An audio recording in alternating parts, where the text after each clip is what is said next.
And good afternoon. Welcome from Hamilton, Ontario, Canada, Sault Ste. Marie, Canada. We got Andy Martens, myself, Mary Auld-Kovacs on Let's Talk, Real Talk on Parental Alienation and Divorce today. With our special guest, we welcome back Yani Kühn, part 2 of 2. But he will be returning with us once a month. So any divorce questions, we're going to be using Yanni for them. But welcome back, Yanni. And also with us today from Cape Town, South Africa, we have Ruth Smith, who is an alienated mom of 2. Yanni is an alienated dad. I am an alienated mom, and Andy is an alienated uncle. If in it happens in the best of us in the world today, and millions of children are being alienated due to intimate partner abuse, enabled by the family court system. So today we have our 2 guests who will be sharing their story, and Andy and I will be asking questions. So welcome, and Andy, welcome. Your mic.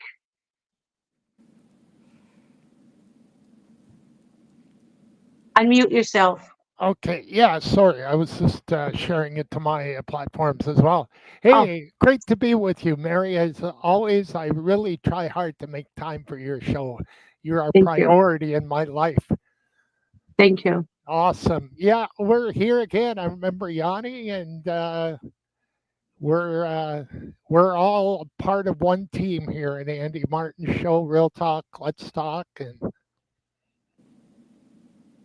gonna have a special week today. This week, Mary Kovacs' birthday week. On Saturday, Mary and I are gonna do a special live show. And if you go to my page, the Andy Martin's page, you'll see our first show that was done July 30th, 2021. I Wow. remember that. I remember that day so well. 19 years ago, on the same day, I was falsely arrested. They called it the silver bullet, um, to never see my kids again. So the Andy Martin show has made my whole life much more enriched to help people that are alienated. So we are grateful for everybody that comes on to this podcast, and we send them out to people worldwide, so it's not an isolated area. So Yanni, tell us, welcome back, tell us a little bit about how you got here, just to recap from our first show. Yeah, when I was practically on the street in a strange country, in a strange town that I knew nobody, and then it was very shocking to discover that you're not innocent until proven guilty. You are presumed innocent until you can prove different. So I didn't know that family court was so different than criminal court. And I listened today to Baldwin's interview that he had years ago on CNN. And they also mentioned how so many people know about parental alienation. And that's 6 years ago. But they don't do anything to stop that. So it's a very lucrative business if you're in the legal field. Yeah. Because if you want to get a ransom in the movies, if they want to make lots of money quickly, they kidnap somebody's child. Or they want to get a specialized person to do something against their will, they kidnap his child. So I can't think of anything that you can take from somebody that would be more lucrative, but not right to do than take their children. So with the setup currently, they don't take the child, they just make sure you can't see the child until you pay boatloads of money to do so. Now, in my case, they shoot themselves in the foot because if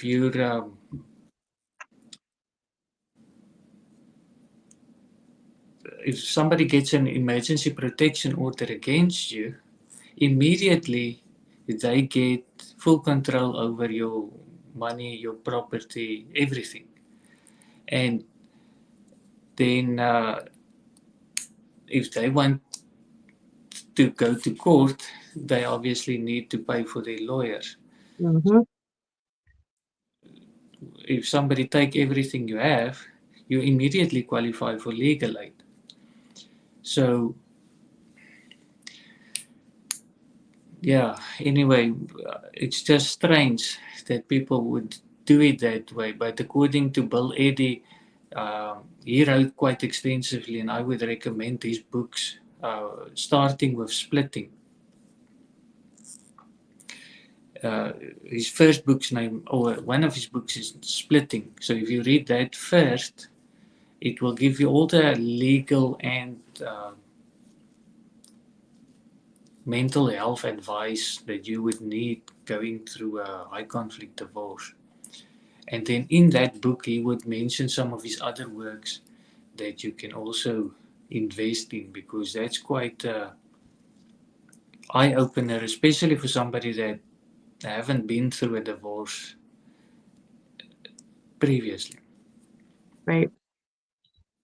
Yeah, I say stay out of family court. If you could do it amicably, it's the best interest of the child, not in the best interest of the courts in their pockets. This is where the child's education money is going, their health care money, money for their braces. And, you lose everything when you go to family court. Well, one of you will lose it, but the other one still has to pay it. They got to keep bringing you back and forth to court.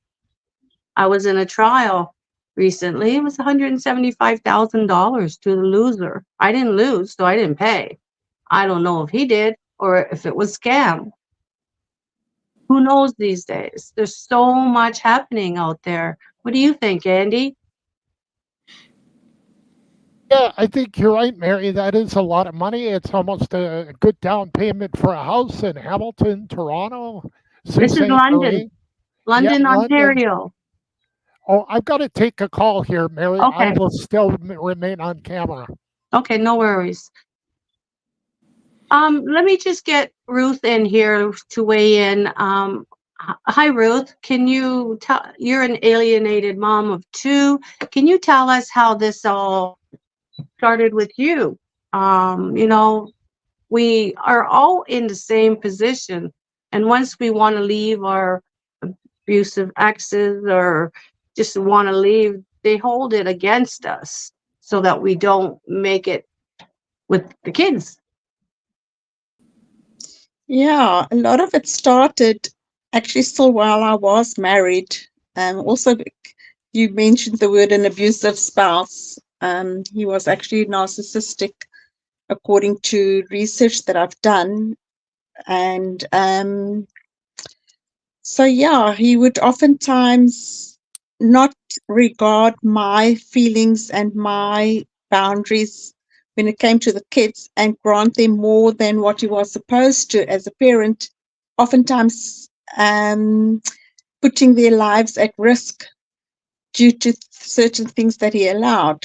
And when I disagreed with that, then I would be the bad guy in the whole scenario.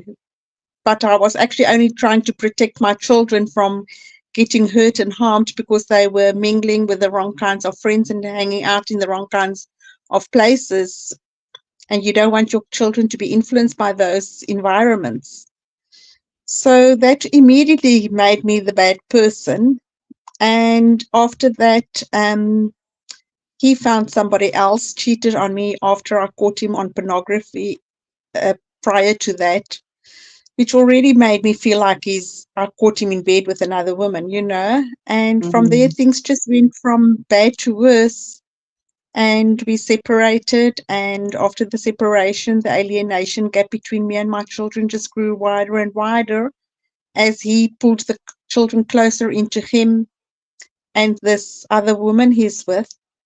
To the extent that when I was at my daughter's wedding about 3 years ago in Johannesburg, my son especially was much warmer towards her than he was towards me, even though we haven't seen each other for several years.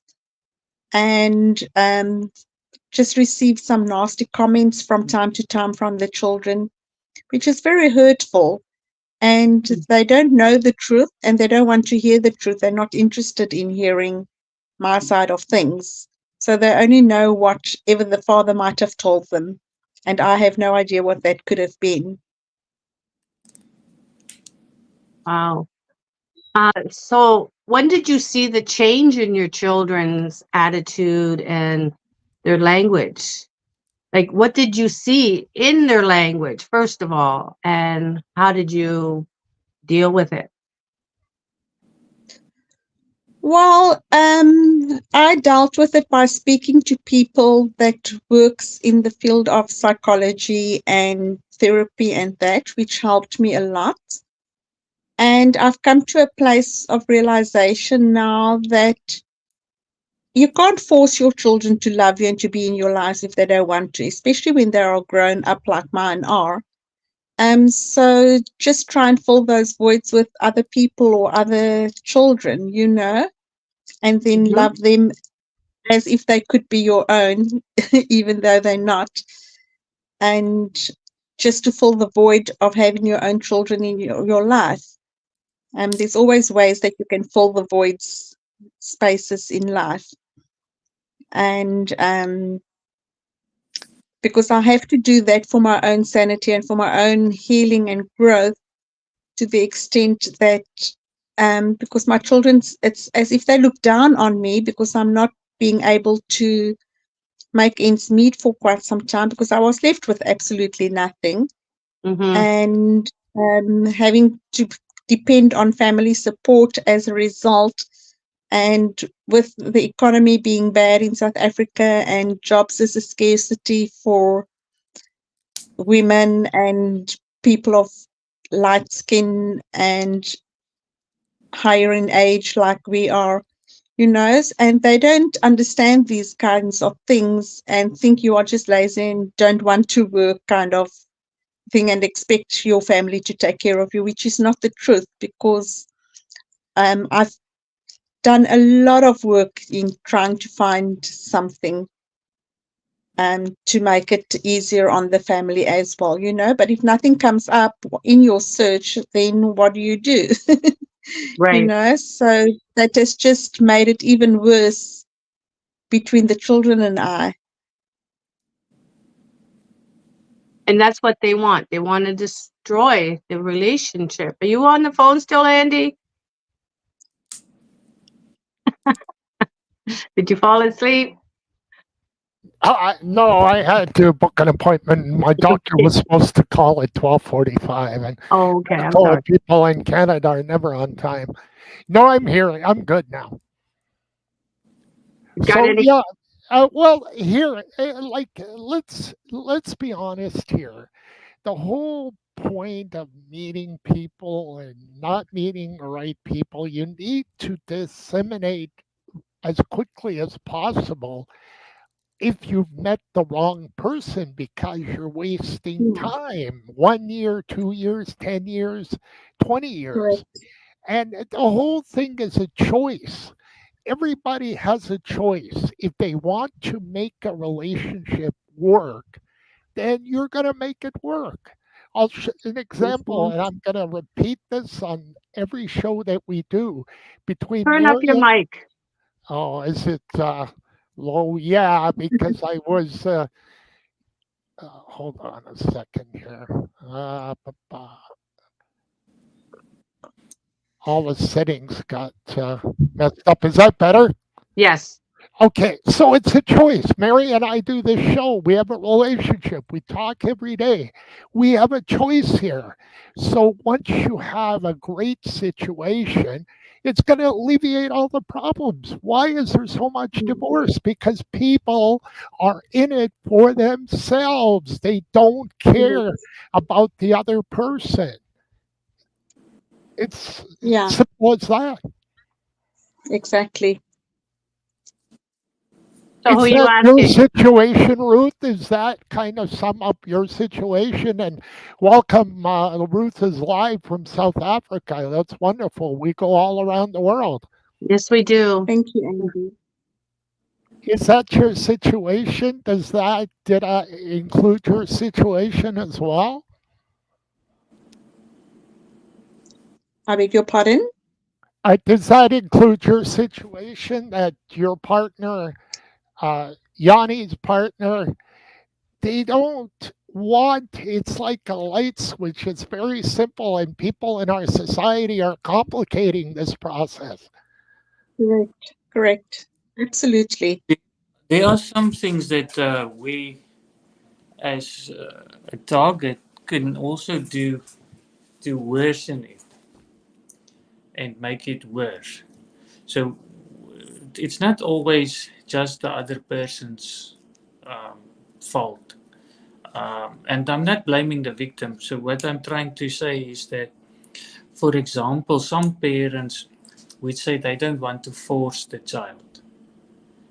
So they're not going to expect them to have a good relationship with them. But what does that mean? If your child has to go to the dentist and they don't want to go, you still take them. You expect them to go. If your child to school, you still expect them to do. You're not I forcing. hear what you No, I hear what you are saying, Yanni, but whenever I have expectations from my children, it's seen as manipulation.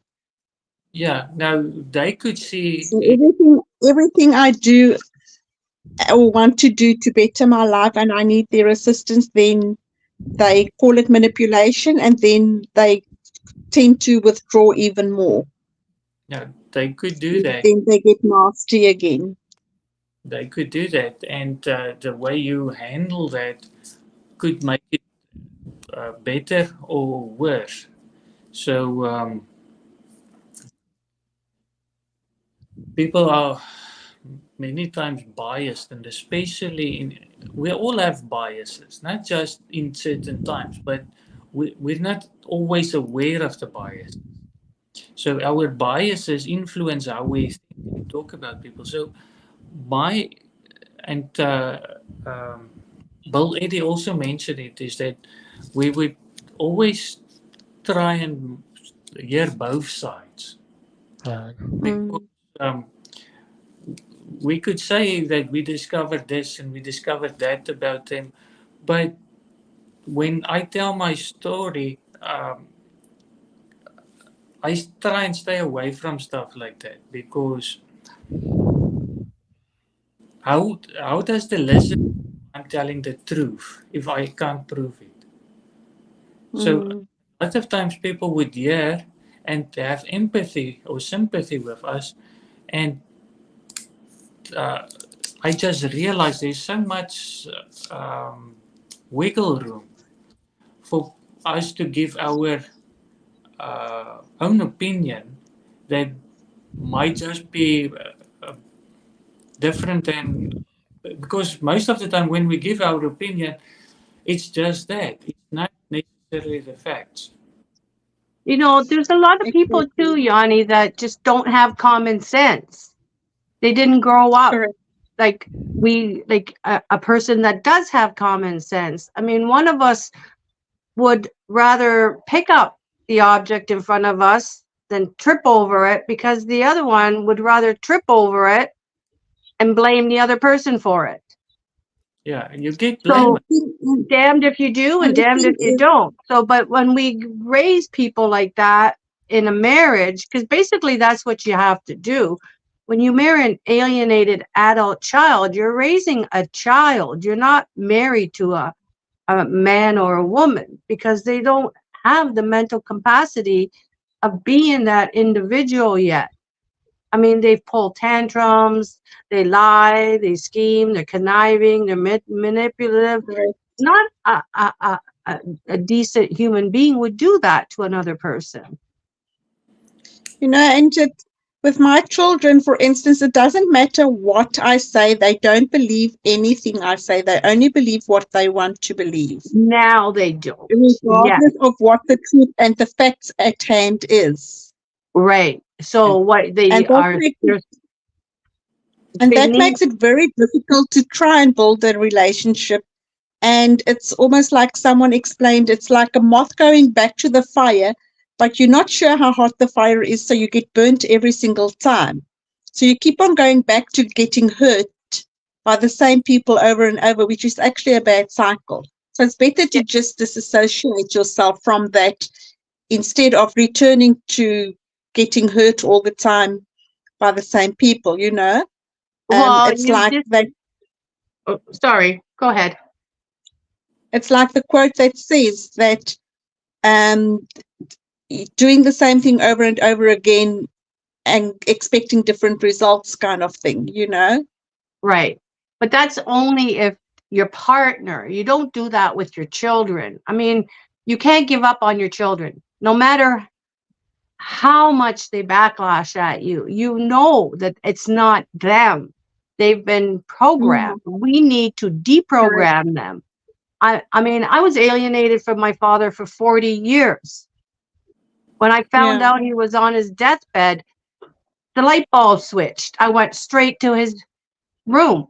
And we spent 5 years together, 5 amazing years, but he could not get out of bed. Now that put a guilt on me, because he was healthy when he bailed me out of jail 19 years ago this week. I mean, twice he had to drive all the way from Toronto, bring me out of prison. And once I've been there, I lost contact with him because I had a stepmother that didn't want anything to do with me and my father together. So, you know, there goes another 18 years. We got to stop blaming the kids. It's not the kids. It is not the kids. The kids are brainwashed. I was 22 when I got brainwashed. I never thought I would, but I did. And then I woke up. So, you know, it's hard for us to really pinpoint. And this is why doctors, psychologists, therapists are important, to be on board of what us parents are saying. But if we have a parent that doesn't want to deal with the child anymore because the issues got so bad that they become alcoholics, drug abusers, rapists, school shooters, domestic violence offenders, or bullies in school, that's a good sign that your child is damaged and they need help. So we got to get this recognized at an early age. And that happens when parents are together, because they're watching the mom and dad bickering at the home. So they bring it to school. Does that make sense to all of you out there? Yeah. Sometimes it's because of what they see, and other times there's also an anger that an abandoned child experience. So I've seen that with children that was left on an orphanage doorstep, or abandoned when they were very young, and they have an anger in them that you can't explain otherwise. But I've just seen that pattern because of the rejection that they went through. So on one hand, if the father or the mother is not in the house anymore and the children are left with the one parent, they might feel abandoned. And some personality disorder are also, they feel abandoned. Yes. Quite quickly. They will start the divorce and then they feel abandoned. But they make it so that you can't be there. And they feel abandoned, and that triggers them in whatever personality disorder they have to do what they should do or usually do when they are very stressed. And one of the mechanisms for them is to make rapid fire false allegations to overwhelm you and the system. And Mhm. that's get control again while everybody's trying to figure out if there's any grain of truth in all these 5 million or 6 million allegations that came in an instant. And because they act with such a high emotional intensity, a lot of times people get hooked on it. So when you're in a heightened sense of fear or heightened state of fear or anxiety or anger, your amygdala hijacks your prefrontal cortex. So people can't think logically. And uh, I have a lot of tendencies of an INTP under Myers-Briggs personality trait. So most of the time I would be neutral. I'm not for an idea or against it. I would be neutral and then I would investigate if that's true or not. So somebody would say something, and most of the time a friend would immediately approve of what they're saying. It could be the biggest nonsense, but other people would just supporting.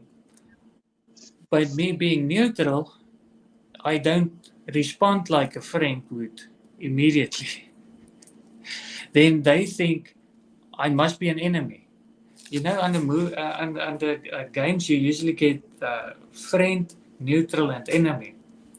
So because I don't Yeah. look like a friend, they would assume I'm an enemy. Now, people with a personality disorder or mental health issues usually have what they call all or nothing thinking. It's very black and white. So if you are neutral, they'll automatically see you as an enemy. So it's very challenging to navigate that at times.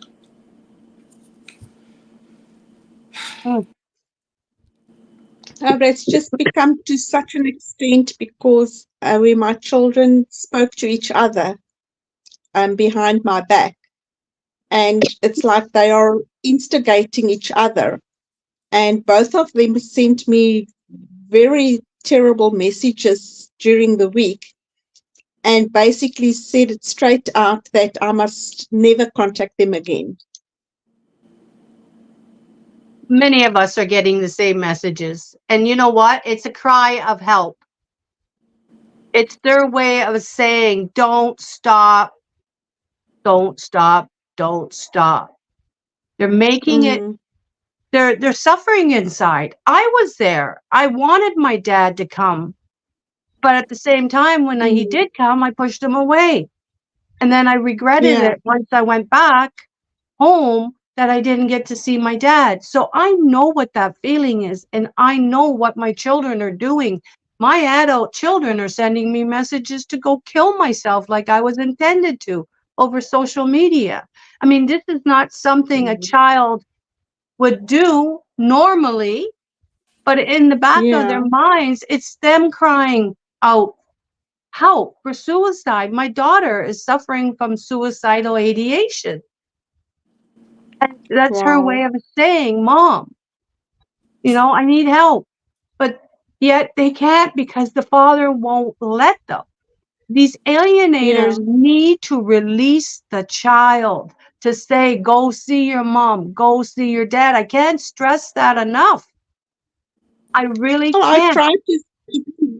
tried to speak to their father at some point, and he Well, just point blank out refused to speak to me about it and just said to me he's not interested in that. now it's recognized as child abuse. Now he needs to know that he could go to prison for that. This is what we are trying to raise awareness for, that they are abusing our children. And it's got to stop, because look what's happening to millions of them around the world. We are not the only ones saying that our children are abusive to us. They are going to be the next generation of domestic violence offenders too. Maybe your son or your daughter, to, like my son, my daughter will marry someone else to do the same thing. My kids can't even hold a relationship. They told this to the judge in a trial a year and a half ago, that they blame me, that they can't have a relationship. They're suffering from severe anxiety, depression, suicidal thoughts. That's all my fault? I reached out to you all these years. So they need to know that we're still there to reach out no matter what. Because eventually they will wake. Even in the times when I do reach out, I just get ignored flat out. Yes, but it's better than Like nothing. with my son, I phone him on his birthday, he won't answer his phone. My son hung up on me 2 weeks ago, like literally. So you know what? Damned if we do and damned if we don't, but they will remember you did eventually, because I remember every moment my dad tried. It's just right now. There's something that we have to be careful for. If our intention is to help people, we need to be future focused. If we keep dwelling on the past, then there's not much we can do about that, because that's done. Right. We're not dwelling on the past. We just want a communication to say hello. Let's have dinner. Let's have breakfast. Let's have something to bring the future, because our grandchildren are going to be coming. Yes. And we have children that are adults that should have children, so that we could be grandparents to them. Yeah, and that brings me to the other point. So I'm just creating context because I want to make a point, but there's some pieces of context that I first have to create. So the one is being future, focusing on the future. I'm not saying that you're not doing that. So I'm just creating the context. So the other component is we have to be careful that we don't smother people. Right. Because when you're emotionally wounded, we can be very needy and a basket case at times. So the way that we interact with the children might be what's scaring them, not necessarily what the other parent is doing. So in an alienated child's case, it's not just that one factor at play. So for sure, the alienator is doing something, but the target parent is also a part of that. So if we keep our intention and our discussion with them light and friendly, it's usually much easier for them later to see it. But if we keep doing it in a certain way, and it will be different for each child, because one child might find you're too needy and another child might say, but because of all the biases and the similar past experiences that they went through. So it's much deeper than just saying this is the other person's fault and they must release them. So even if they have released them, the programming and the conditioning that's been done up to now has to be reconditioned, and they have to see and reconnect with the memories where it was happy and harmonious in the past. So sometimes we can dilute our core message so much because we're upset, and then they don't see the core message, they just see these other things because it's so cluttered, so confused, and a lot of raw emotions. So I respect the emotions that are involved, but because of my tendencies with the INTP, I can separate my emotions quite well from the logic. So most of the time I have a poker face because I'm processing it logically as well, and it's almost like a duck. that's swimming underwater. You don't see that feeds going like that. So people might not see my emotion, but I have the emotion, but I separate them. Almost like Spock in Star Wars, or Monk. Um, and some people that have the same tendency, aware of the emotions that they experience, then it becomes problematic for them, because sometimes I would be angry, but now they realize I'm angry, and the way that they interact with other people trigger them.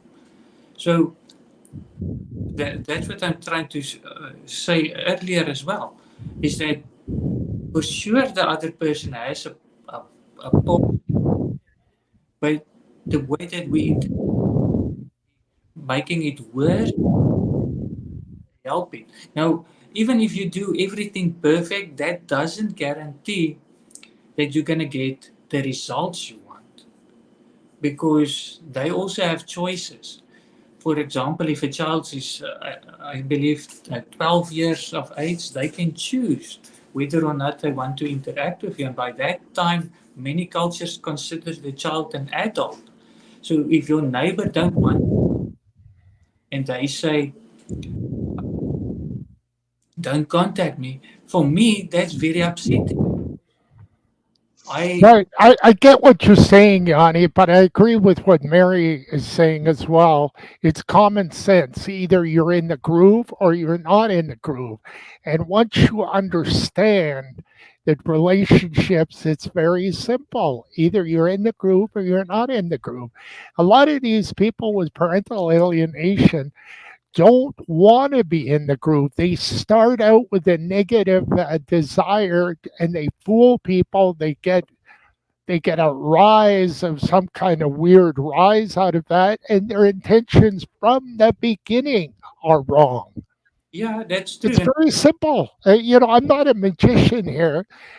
Sure, it's not perfect, but I guarantee you, and again, I'm going to use the relationship between Mary and I guarantee you it will be better than thousands of people because it's the right mindset. And this is what's missing. The common sense is missing. And people need to realize that. And perhaps with personality disorder and being alienated when you're a child, you genetically, something's not right. I've seen it. I've seen it on this show. And it's no way to live life because you're never going to get the past back. So you might as well, take a dose of common sense. And once you have that, you feel about the other person. The rest is gravy. It's very simple. Life was not meant to be complicated on this earth. That's right. And parents aren't meant to pit each other apart in front of the children either. Yeah. When you agree to have children, you agree to parent them together. And one Correct. parent that wants to be the best friend will say, "Oh, don't listen to your mom or don't listen to your dad." Now that's a sign of alienation, and that's a sign of a parent who is trying to make that child come to them instead of coming to both. They want the child to be the best friend, their little golden child or whatever. You can't do that to the kids. And this is why a That is parent, exactly what happened in my marriage. pardon? That is exactly what happened in my marriage. When And the to children many came to me others. with situations, I would go to the father and discuss it with the father so that we can make a decision together about what needs to happen. But with him, he would override me when the children came to him and choose the children's side and make me to be the bad person in the scenario, whereas I was actually just trying to protect my children from being Yes. harmed by the wrong people. And that's why where parenting comes in, a parenting class comes in, so that the two parents can be taught how to be on the same level before the children are born. I think this is very crucial, that the children need to learn some kind of structure in school as well. And when I've been a a chair for the CPTA for the children since they were in kindergarten all the way to grade. My son was in grade 12. I was vice chair for a year. So I got to do all the parenting classes and teacher classes and all that. I had a great opportunity for all those years my kids were in school. I learned. But I learned because I wanted to be near my children. There are parents who don't care what the children are doing in school. They don't know what they're doing in school. And then yet they turn around and tell the judge, oh, I was there all the time. But yet the parent that was there all the time learning gets totally condemned for not being a parent, being a crackhead alcoholic, being lazy, not caring what the child is doing. This is all through manipulation. So that parent that is manipulating needs to be stopped right away. And teachers need to get to the other parent and say, oh, I had a chat with your husband or your wife today, and she says this, this, and this. Now, if these teachers want to get involved with the parent that is, bad-mouthing the other parent. Why is that parent coming to the teacher? Because they're setting the teachers up not to let that other parent into the school. They're doing it to doctors, to lawyers. Everybody's being set up. Everybody's being manipulated by these master narcissists. That's what my judge called my ex-husband, a master narcissist, master manipulator. He didn't know what else to say. But this is what's happening to our kids. They're going to grow to be even better than these narcissists. They've got, firsthand experience from a child. So they're going to outdo their narcissistic parent and let them, once they learned, oh, you ruined my life. Screw you. I don't want you anymore. So both parents are going to be gone for them. Right? We need to keep the kids together. That's the important part, I think. And courts need to recognize that children need both parents. Yeah.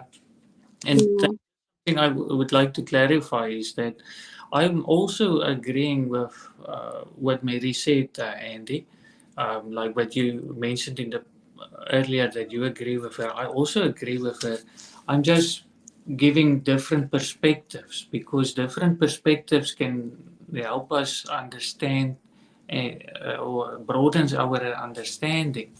So it's a bit more nuanced, and I'm not advocating for them or just for us, but I'm trying to see a objective midway. Yes, we need to understand them too, right? Yeah, and because we want them to understand us. So yes, let's be the example and lead by example. And if you're dealing with a person that has a personality disorder, it's not likely that they can understand the example that you set or even follow the example because of the particular disorder that makes it hard for them. It's just like a person with dementia or Alzheimer's or Parkinson's. They can't help themselves. It's the way they are. So I've seen sometimes that a caregiver of a person with Parkinson's or a child, they would cry because their parent can't remember them anymore. Now I can understand it's hurtful, and the parent didn't always do it on purpose, but when it comes to a person with a personality disorder, most of the time it looks like they do it on purpose. it does. You can see all these other logic and reasonable things that they do, and then when they do stuff like this, it's very hard to keep remembering this person is also a product of their past, and maybe their parents were like that. And the statistics now is that if you put all the top 5 personality disorders, the dangerous ones like narcissistic, antisocial, histrionic, and I forgot what the other two are now. But if you take the percentage of the population and you put them all together, that's more than the drug addicts. portion of or not just the drug addicts, but the addicts, like alcohol or drugs. Yes. And so it's quite a significant number. But what they've seen is that each generation, that number becomes a bigger portion of the population. So it's a significant issue. And it's now at the point where more people want a solution, where in the past it was so rare, they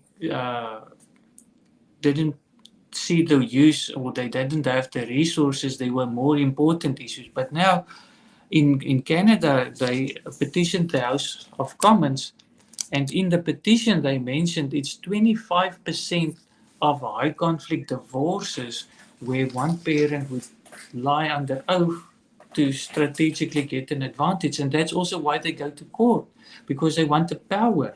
Yes.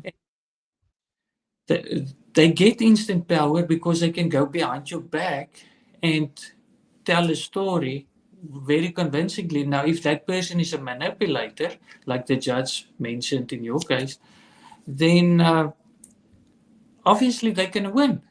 Mm-hmm. Because that's their game. If it's a con artist or a person that's good with manipulation, they don't even have you there. Even if they had you there, the chances for them to win was extremely high as well, because they are master manipulators. Right. Exactly. Let me just say this.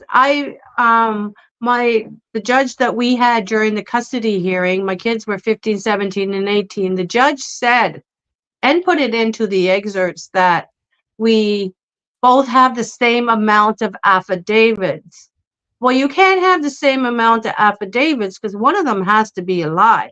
If the other one has to prove the lies, the judges need to understand that those are not affidavits if they can't prove it, but the one that's proving it has the evidence. That is not considered an affidavit.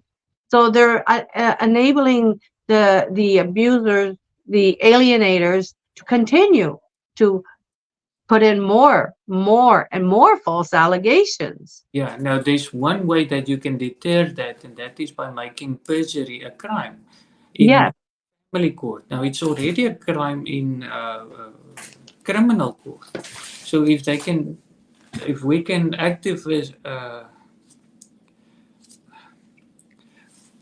in our activist efforts, push towards making perjury a crime in family court, that will already help a lot. It would. And put cameras in the court. I'm a big advocate for cameras in the court because there's a lot of people. It's overwhelming to be in divorce court, first of all. And when you don't know what they're going to say, what kind of false allegations they're going to throw at you that second, you're stumbling. Your brain is not registering to all the more abuse that you have to put up with, right?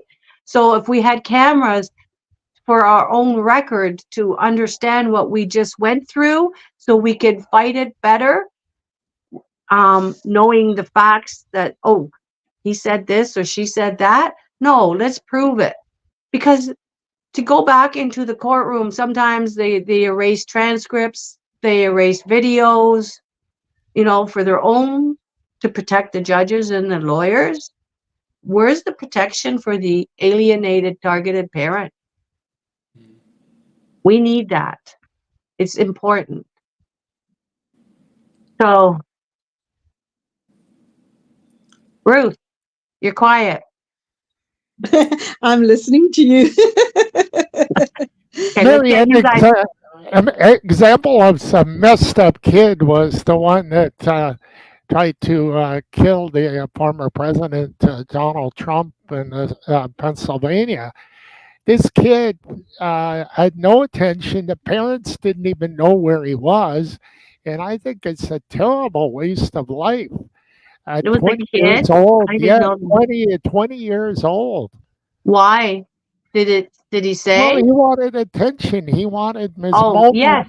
moments. So, when you don't get any attention from your parents, from all intents and purposes, He was bullied at school and all of that. Oh, If you don't get attention from your parents, he said, "This, wait and see. This is my premiere." Well, he's right in a sense. 50, 60 years from now, they'll be talking about this guy's name, just like we're talking about Lee Harvey Oswald, who allegedly killed John F. Kennedy. So this is what happens when you don't pay attention to your children. that's right. A lot of parents are not fit to be a parent, but when you are a fit parent and you're trying to parent, and then you end up having a child that's a school shooter, and that fit parent gets blamed for it. That's the hardest part of it all, because you're trying to help your children. But 20 No, years, the result is parents' life will never be the same. no one's life. They'll be dogged by the media for months to come. Is he the one that killed the two people?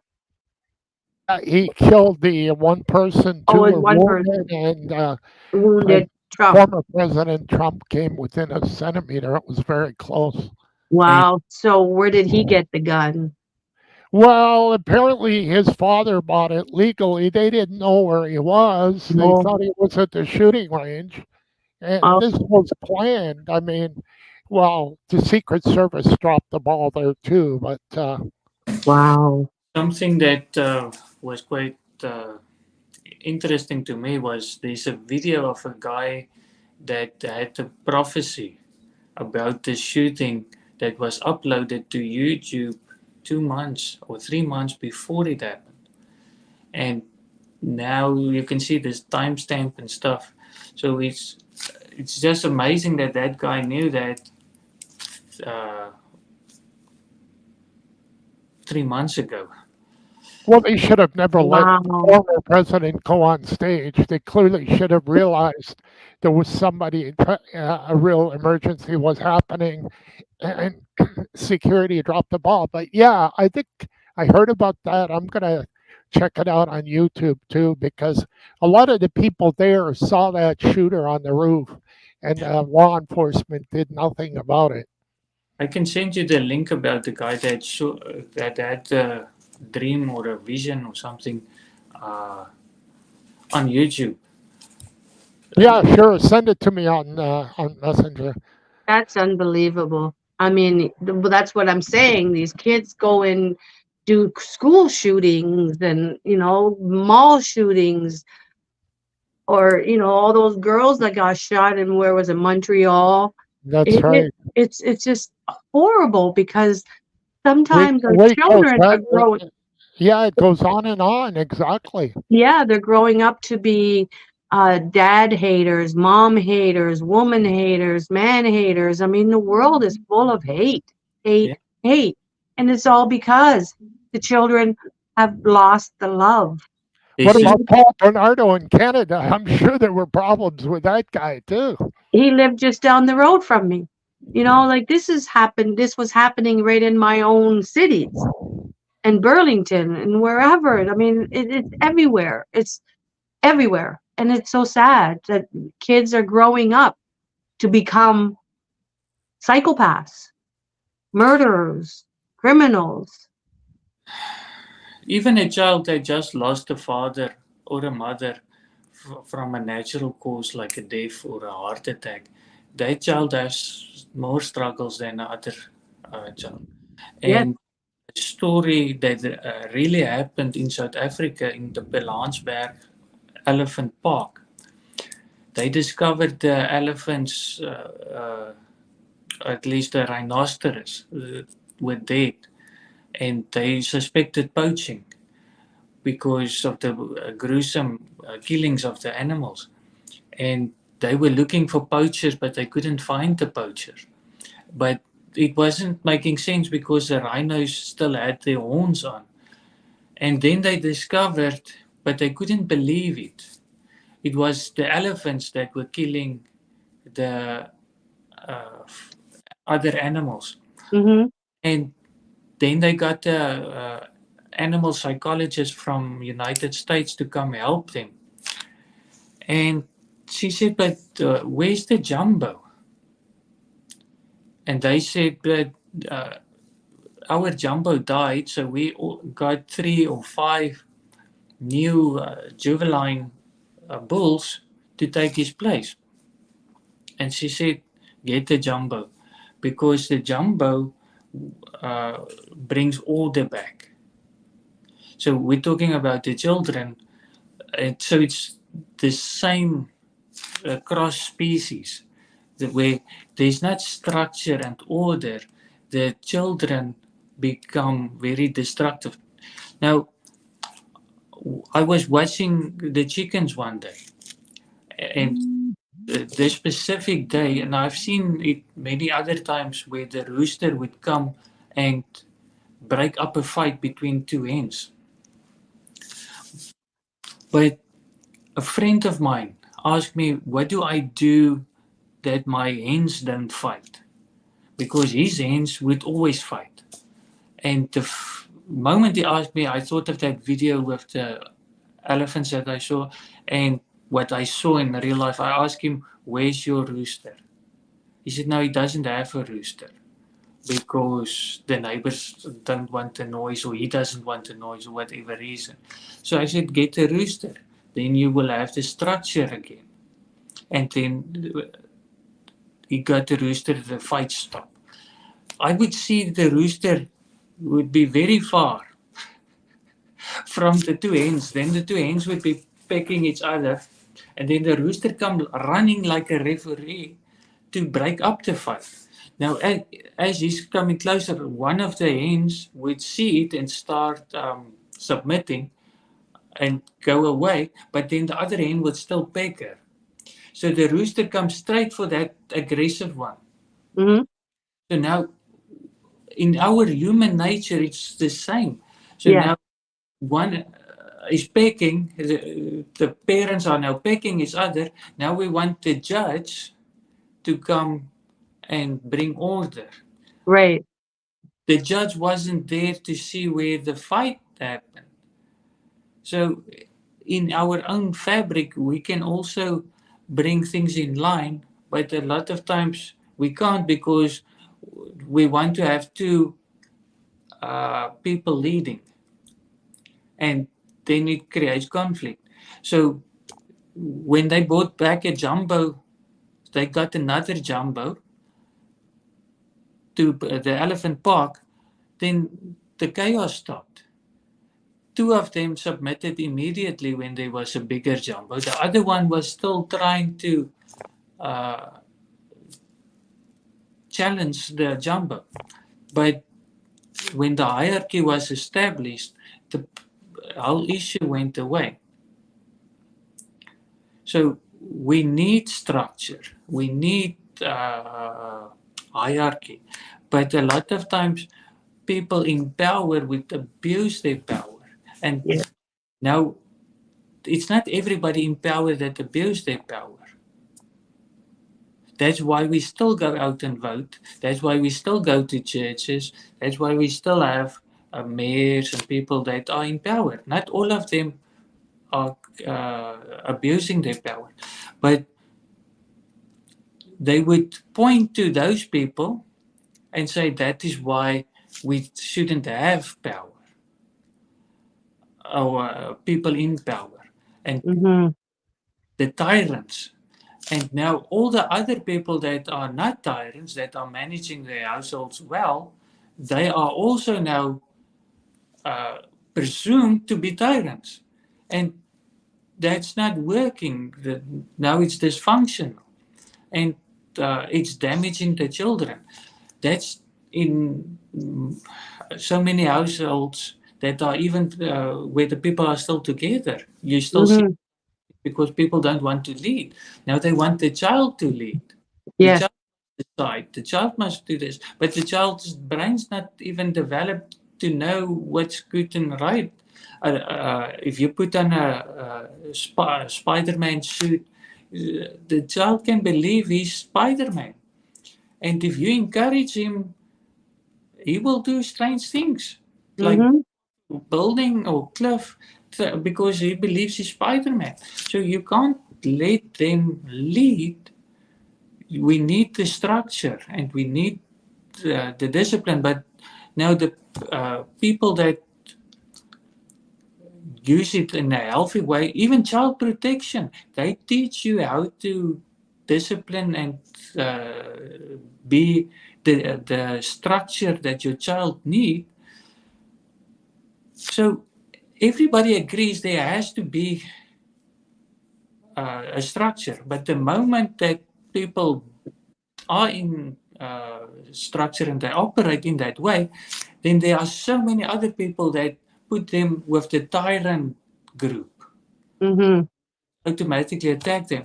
And now if you're an alienated parent and you're one of the healthy people that want the structure to help the children, they'll point at the structure that you're creating and use that against you, because Yep. um, there was a person, he's in Canada at one of the political parties, and I heard him say he doesn't take polls anymore. But all the other political parties are taking polls so that they can do what the people want. So they ask him, now, why don't you give polls? That means you're not listening to the Canadian people. And he said, no, the public opinion has been manipulated by the media and for so many years that the Conservative Party is also so left now that it doesn't help we listen to polls. So we have principles, and those principles are the same. So it's Right. totally different than all the other political parties. And now they got, I believe, 4.7 or something percent of the vote in the last election, where it took the NDP about 27 years to get 4.7. So, and now the Conservative Party is also changing their uh, stance on a lot of issues based on what these guys are doing. But Right. the Conservative Party was too scared to change it because they will lose votes. But you can't, uh, you need reform, because it's so complex now that even if you do everything right, you might be seen as the perpetrator. The villain. Yeah, so it's so messed up, such clutter. It's like living with a hoarder.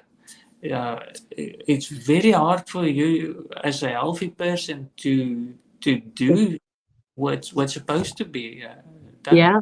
And it's hard to stay healthy because of all the trauma we sustained from it. I mean, it's a lot of PTSD, nerve damage, people suffer from anxiety, heart attacks. It's really sad that, parents out there are dying before they get to see their child again. And it's not fair that our government is allowing all this to happen. So we need to make a big change. Now, we've been over an hour. Yani, this is, we can go on forever. So let's make this and do the next session in August, at the end of August, because we have so much to talk about and we need to make changes in our legislation office and get our MPPs involved in this to help change so that our children can be normal and maybe be the next president instead of the next player. We got to change it. Ruth, thank you so much. Maybe we can get you back on a one-on-one personal level here, but thank you for tuning in from South Africa. I got quite a bit of friends that live out there in Cape Town, so you've got a beautiful country, and I hope your children, find ways to get back to both of yous. I'm praying for my own children. I'm not going to give up. So in saying so, give us your last words to alienated parents and alienated grandparents and children out there. Yani, go ahead. It's like what you said. there's a lot of things that we need to change. And the thing that we can change the fastest now is the way we respond and our mental health and take care of ourselves. Like in the airplane, when the airplane goes down, the oxygen, they usually say put on yours first, then you can help the other. So a lot of times the high conflict person will not go for help because the problem's not with them. They don't think that, they don't believe that, and we can't help them. And while we are fighting to get laws and stuff changed, like making perjury a crime in family court and making parental alienation also a crime, the first thing that we can work on now is ourselves. So let's start there and keep encouraging each other. And a lot of times people will be a basket case because it's so tender and raw emotions, and we can help each other. And if you're going through a divorce now, get your friends and family to read Splitting, because in Splitting it tells them what they can do to help you. Exactly. Exactly. Thank you, Yani. Ruth, what your last words to people out there to support them in ways that you've helped yourself? Well, for me, I've helped myself by talking to a lot of different people and getting different perspectives and getting the help and support that I needed so that I can become whole. Because I also know that if I'm not whole, I'm not in a position to help my children or anybody else to become whole in their situation. I can be there as a support system, but to help people to really heal, you've got to be whole yourself as well, because bleeding people bleed on people, and it becomes a vicious cycle because of the hurt inside of yourself. You are bleeding the hurt onto other people as a result. And that is not resolving anything. No, it's not. Well, thank you for that. And, God bless you too for sharing what your experience is and your knowledge. And we really appreciate it. So in saying farewell to everyone from Andy Martens and myself on Let's Talk Real Talk, please tune in on Saturday for our 3rd year anniversary special.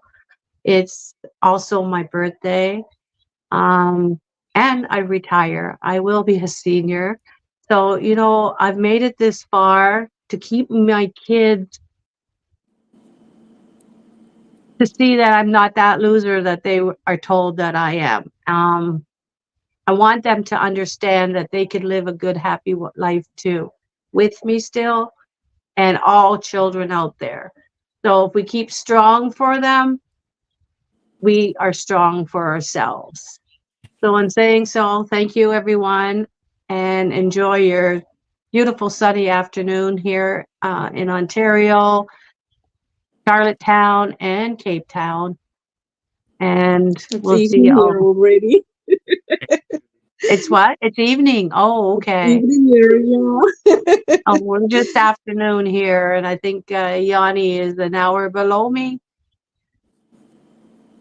Are you in Charlottetown? Hour and ahead. I had. Okay, so you're getting close to dinner time. Ruth is 6 hours ahead. Okay. So, well, thank you, everyone, and have a pleasant day. And we'll see you on Saturday, the 27th of July. Thank you. On Thank Let's you, Talk Mary. Real Thank you Talk. for having me. You're welcome. Thanks. Both of you. Thank you.